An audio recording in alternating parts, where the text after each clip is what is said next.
This is my review of the Lenovo Chromebook 100E, first generation.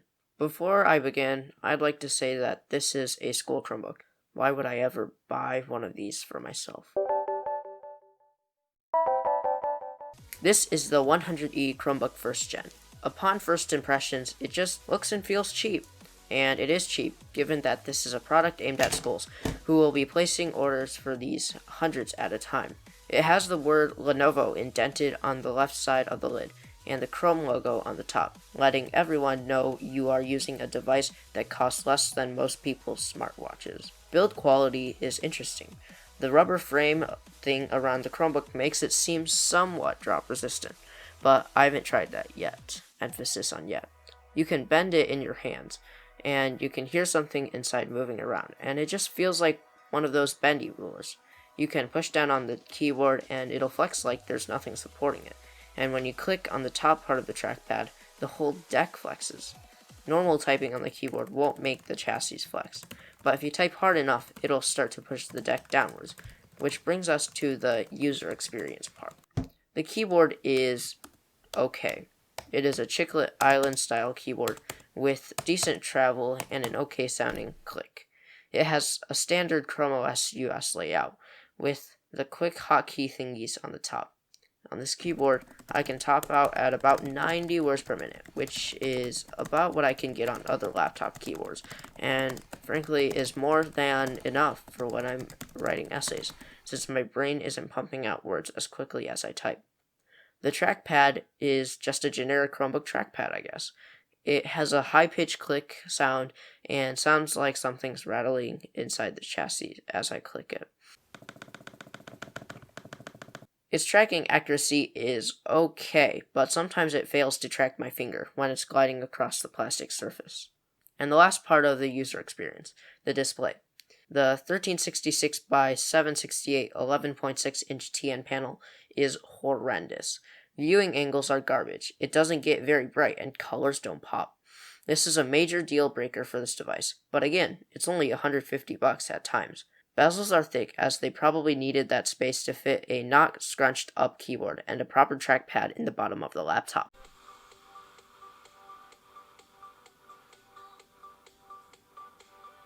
The webcam, well, it's decent. It's not top notch like you'd find on an XPS or whatever, but it definitely met my expectations at $150.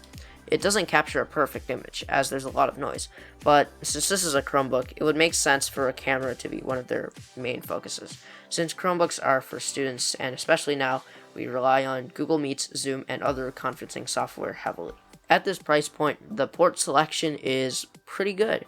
On the left side, there is a USB-C port that supports data and also charging.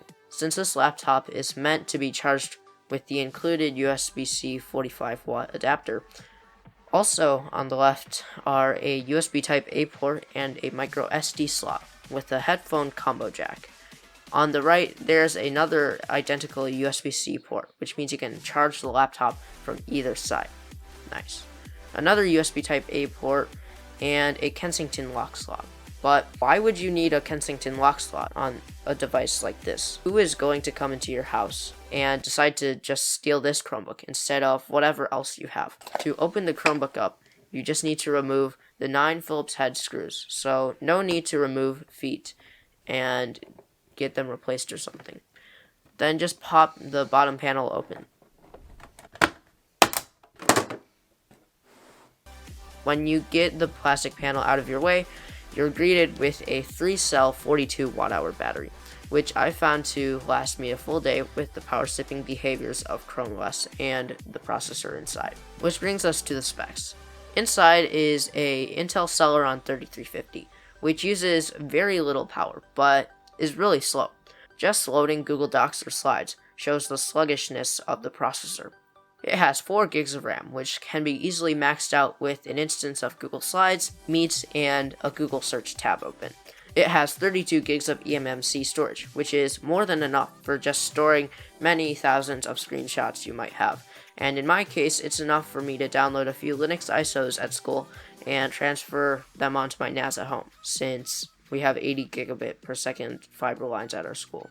So what's the conclusion? Well, the Lenovo Chromebook 100E is a cheap and affordable laptop for schools to provide to their students. It has a okay keyboard and a fine trackpad, decent ports, but the performance of a hamster, and the screen that I trade in for a CRT. It's made of cheap materials that feel like you could just bend it in half, and it is a laptop that you shouldn't really go out of your way to buy. If you are on a $200 budget, an old ThinkPad or a Latitude would be a much better option than getting this Chromebook. But Chrome OS could be a perk. It's a lot better than before, and it's designed to get you connected and do things quickly. Not advanced things, do the things that a normal person would do on a day-to-day basis. Take notes, watch YouTube, and attend meetings. So, should you buy this? No. If you're on a tight budget and it's going to be your main machine, then go on eBay and get an old business laptop. If this is just a travel device or a secondary machine, I'd give it a 10% green light. Honestly, the screen and specs are just a big deal breaker to me, but everything else is just okay. Maybe a little worse than okay, but it's only $150. You know what else is okay and even better than okay? Subscribing to this channel. Thank you for 100 subscribers, and more reviews and content are yet to come. Make sure to like this video if you liked it, and click the dislike button twice if you didn't like it.